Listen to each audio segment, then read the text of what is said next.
Do variable speed pool pumps break down a lot?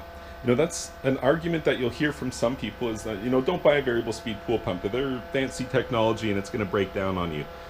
I don't know, maybe they're right. But what I know about electric motors is heat kills motors. Heat from friction, from moving mechanical parts, and often from failing seals and failing mechanical parts. That's what kills electric motors.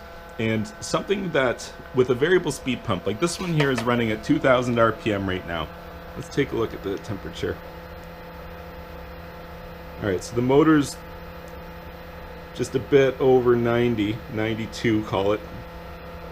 Ambient temperature, the cold concrete floor is 73. So yeah, like it's warm, but you can't cook your bacon and eggs on it, that's for sure.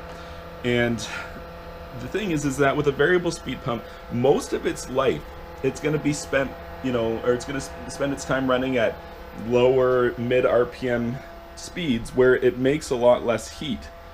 And you might be thinking, well, you still got to run it at, higher speeds because you're not going to get any flow for that 2000 RPM. And I just wanted to show you that at 57 gallons per minute, which is what this pump is currently getting for 2000 RPM, if you ran it around the clock like that, that's over 80,000 gallons per day that you would be filtering. So it definitely, you could say that most of the life of the pump is going to be spent running at lower speeds, lower friction, and lower temperatures than a single speed pump. So while they might be right, maybe it is new technology, my thought is that variable speed pumps should last longer because they're not exposed to as much of the number one thing that kills electric motors, and that's heat.